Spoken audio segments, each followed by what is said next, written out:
ప్రియ శ్రోతలు, ఈ రోజున మనం యెహెజ్కేలు గ్రంథం 37, 38 అధ్యాయాలు వినబోతున్నాము.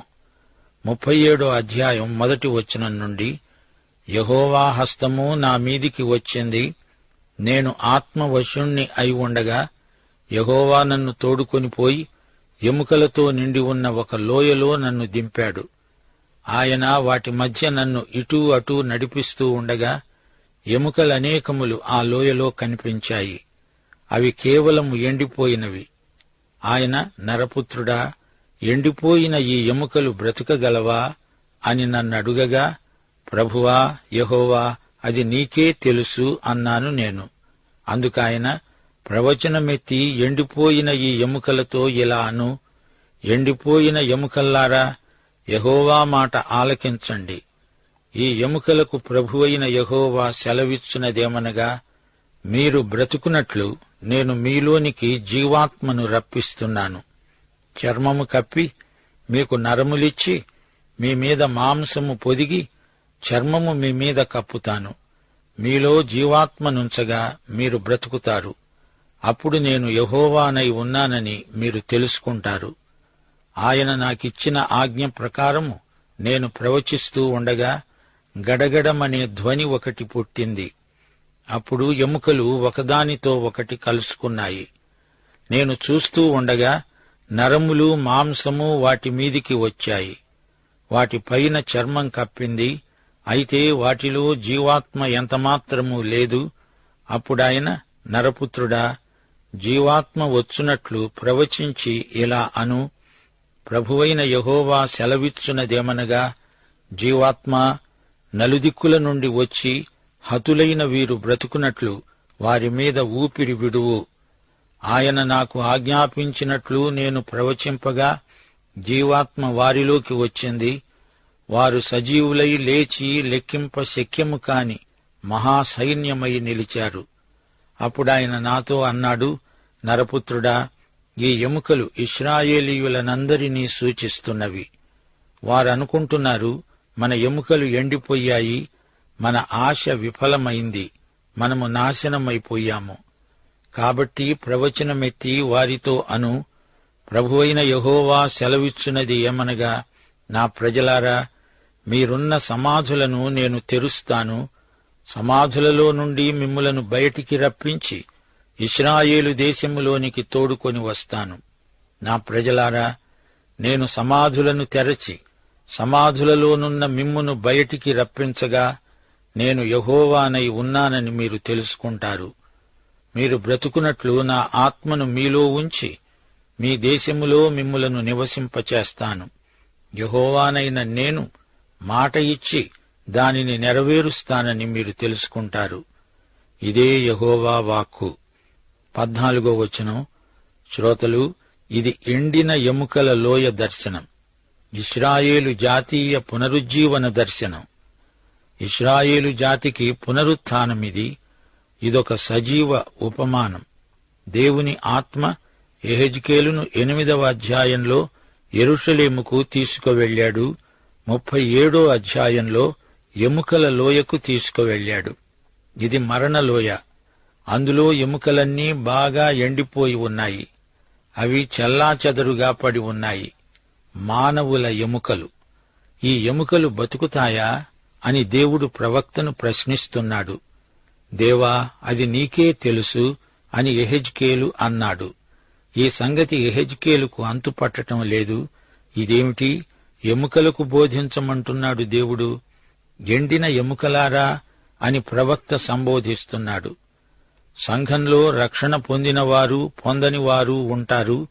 రక్షణ పొందినవారు చెవునరు, రక్షణ లేని వారికేమో అసలు చెవులే లేవు. ఈ రోజున చాలామంది బోధకులు యెహెజ్కేలులాగే ఇదే సమస్యను ఎదుర్కోవలసి వస్తోంది. ఎండిన ఎముకలారా, యెహోవా ఈలాగు సెలవిస్తున్నాడు, వినండి అంటూ యెహెజ్కేలు తన ప్రవచనాలను మొదలెట్టాడు. దేవుడంటున్నాడు, ఎండిన ఎముకల్లారా, నేనే మీకు జీవమిచ్చేవాడను. దేవుడిచ్చిందే జీవం. దేవుని ఆత్మ జీవమిచ్చే ఆత్మ. యెహెజ్కేలు ప్రవచిస్తూ ఉండగా దేవుని ఆత్మ ద్వారా ఎముకలలోకి కదలిక వచ్చింది. గడగడమనే ధ్వని, ఎముకలు ఒకదానితో ఒకటి కలుసుకున్నాయి. అవి అస్థిపంజరాలు. తరువాత దానిపై చర్మం. అప్పటికీ అవి శవాలే. జీవాత్మ వారిలోకి రాగానే వారు సజీవులై లేచి లెక్కింప శక్యము కాని మహాసైన్యమై నిలిచారు. సమాధులలో నుండి లేచినట్లు వారందరూ జాతీయ పునరుత్థానం పొందిన ఇశ్రాయేలీయులు. వారు మహాసైన్యం. 21వ వచనం, ప్రభువైన యెహోవా సెలవిచ్చునదేమనగా, ఏ ఏ అన్యజనులలో ఇశ్రాయేలీయులు చెదరిపోయారో ఆయా అన్యజనులలో నుండి వారిని రప్పించి, వారు ఎక్కడెక్కడ ఉన్నారో అక్కడి నుండి వారిని సమకూర్చి, వారిని స్వదేశములోనికి తోడుకుని వచ్చి, వారిని ఏకజనముగా చేసి, వారికందరికీ ఒక్క రాజునే నియమిస్తాను. గమనించండి, ఇశ్రాయేలు జాతి మృతమై అన్యజనాంగాల మధ్య పాతిపెట్టబడిన స్థితిలో ఉంది. ఆ తరువాత శవమై నిర్జీవంగా నిలిచింది. వారిలో ఆధ్యాత్మిక జీవం లోపించింది. అస్థిపంజరాలు కావు, కాని అవి శవాలు. ఇది రెండో ఘట్టం. ఇక మూడోది, అది భవిష్యత్తులో నెరవేరబోయే ప్రవచనం. అందరూ ఇశ్రాయేలు 12 గోత్రాలు ఒకటై మహాసైన్యమై నిలుస్తారు. వారిక మీదట ఎన్నటికినీ 2 జనములుగాను 2 రాజ్యములుగాను ఉండకుండునట్లు వారంతా ఏకజనమవుతారు. వారికందరికీ ఒక్కడే రాజు. 24వ వచనం, నా సేవకుడైన దావీదు వారికి రాజవుతాడు. వారికందరికీ కాపరి ఒక్కడే ఉంటాడు.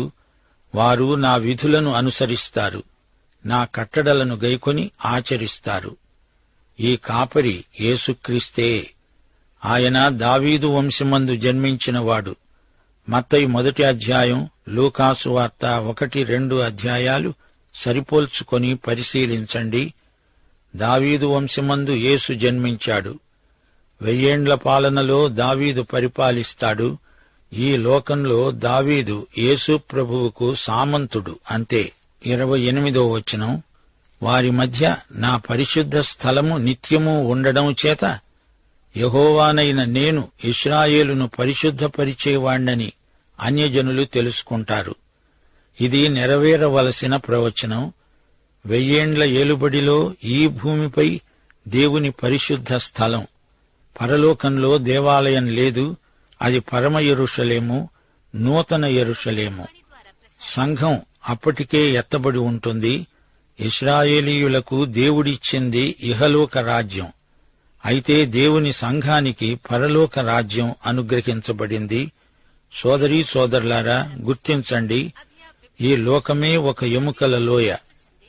పాపముల చేత అపరాధముల చేత చచ్చిన వారే మనుషులందరూ. 1 యోహాను 5వ అధ్యాయం 12వ వచనం, దేవుని కుమారుణ్ణి అంగీకరించేవాడు జీవము గలవాడు, దేవుని కుమారుణ్ణి అంగీకరించనివాడు జీవము లేనివాడే. చచ్చినవారు, బ్రతికి చచ్చినట్లున్నవారు అని 2 వర్గాలుగా వీరిని విభజించవచ్చు. యోహాను శుభవార్త 3వ అధ్యాయం 36వ వచనం, కుమారుని యందు విశ్వాసముంచేవాడే నిత్యజీవము గలవాడు. కుమారునికి విధేయుడు కానివాడు జీవము చూడడుగాని దేవుని ఉగ్రత వాని మీద నిలిచి ఉంటుంది. యేసుక్రీస్తుకు దూరంగా ఉన్నవారే ఎముకల లోయలోని ఎండిన ఎముకలు. క్రీస్తునందు అందరికీ సమైక్యత. క్రీస్తునందున్న వారికి శాశ్వత జీవం. దేవునికి స్తోత్రం. శ్రోతలు, ఇప్పుడు మనం యెహెజ్కేలు గ్రంథం 38వ అధ్యాయానికి వచ్చాము. యెహెజ్కేలు 38వ అధ్యాయం 4వ వచనం, మాగోగు, గోగు, రోషు, మెషెకు, తుబాలు, వీరిని గురించిన ప్రవచనాలు. ఇశ్రాయేలును ఎదుర్కొనే చిట్టచివరి శత్రువు ఈ అధ్యాయంలో పేర్కొనబడడం విశేషం. గోగు, నేను నీకు విరోధిని, నేను నిన్ను వెనుకకు తిప్పి నీ దవడలకు గాలములు తగిలించి నిన్ను నీ సైన్యమంతటినీ గుర్రములను నానావిధములైన ఆయుధములు ధరించే నీ రౌతులనందరినీ కవచములను డాళ్లును ధరించి ఖడ్గములు చేతపట్టుకునే వారినందరినీ మహాసైన్యముగా బయలుదేరదీస్తాను. 8వ వచనం, చాలా దినములైన తరువాత నీవు శిక్ష నొందుతావు.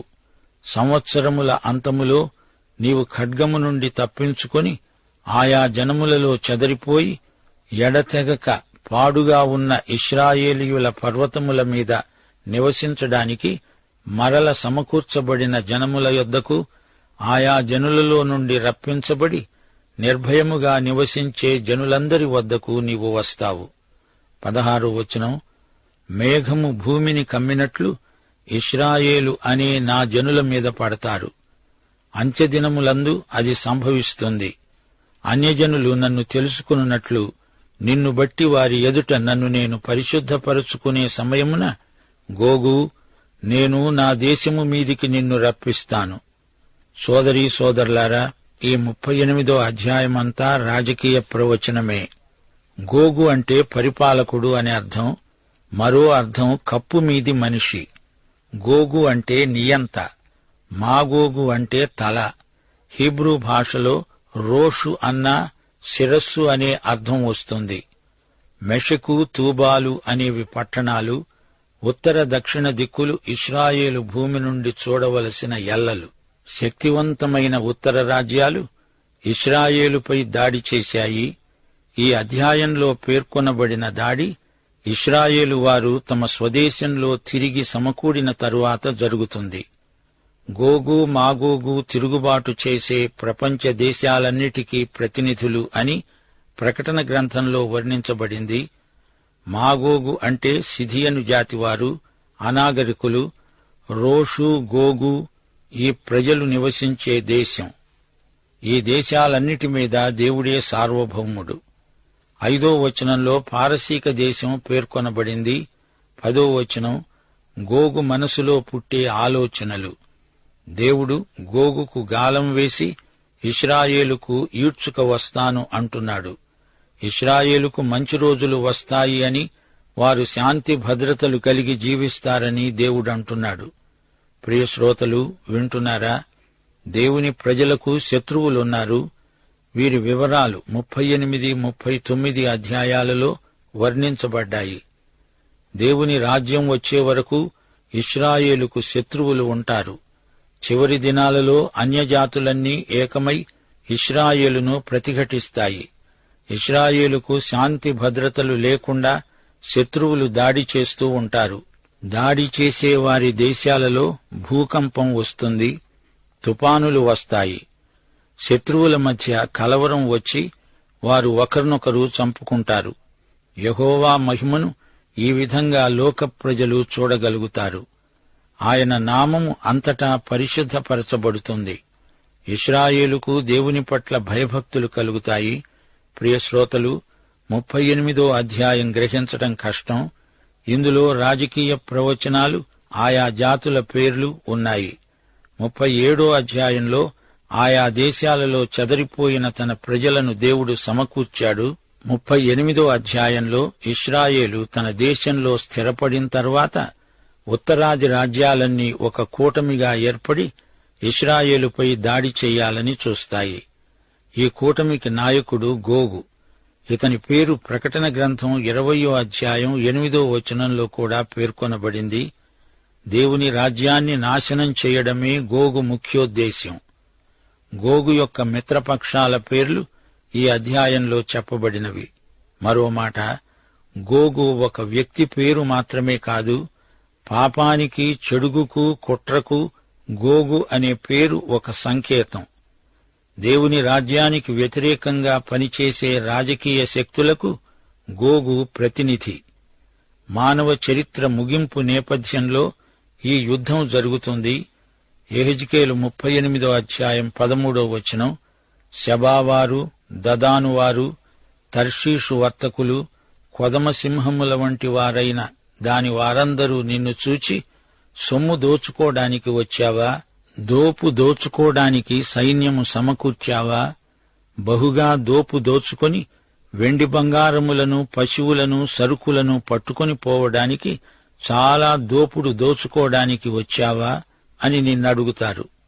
శ్రోతలు వింటున్నారా? షేబా, దదాను ఈ 2 పట్టణాలు అరేబియాలో గొప్ప వ్యాపార కేంద్రాలు. ఇవన్నీ ఏకమై ఇశ్రాయేలును అడుగుతాయి, మమ్ములను దోచుకుంటావా? తర్షీషు పడమట గొప్ప వర్తక కేంద్రం, అది స్పెయిను అని కొందరి అభిప్రాయం. ఈ అధ్యాయమంతా అన్యజాతుల కూటమిని గురించిన ప్రవచన వివరాలే. గోగు అనే నియంత పేర్కొనబడడం ఇందులోని విశేషం. ఆర్మగెద్దోను యుద్ధం ప్రసక్తి ఇందులో ఉంది. మాగోగు, మెషకు, తూబాలు అనే ఈ ముగ్గురు వ్యక్తులు యాపెతు కుమారులు. అన్యజాతులు ఎన్నెన్నో ఈ కూటమిలో ఉన్నాయి. అయితే గోగు వీరందరికీ నాయకుడు. గోగు సైన్యంలో ప్రాతినిధ్యం వహించిన రాజ్యాలు: 1 రోషు, 2 మెషకు, 3 తూబాలు, 4 పారసీకం, 5 ఇథోపియా, 6 గోమెరు, 7 తొగర్మా. ప్రపంచంలోని అన్య రాజ్యాలన్నీ గోగు నాయకత్వం కిందికి వస్తాయి. శ్రోతలు, 37 అధ్యాయం 15 నుండి 17 వచనం వరకు 2 కర్ర తునకల దర్శనం జ్ఞాపకం చేసుకోండి.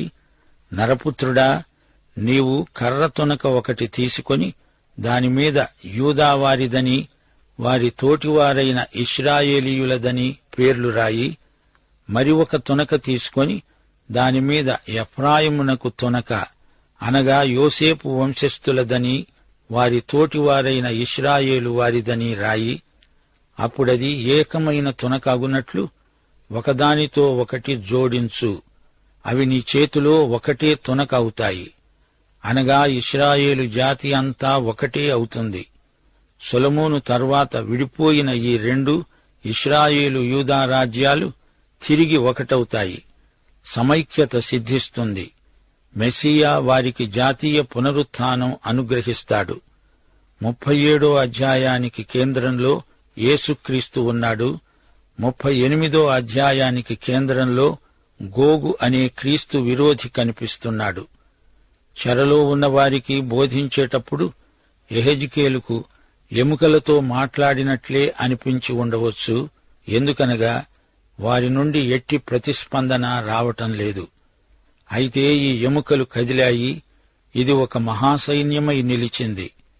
38 అధ్యాయంలో గోగు సైన్యం చూడండి.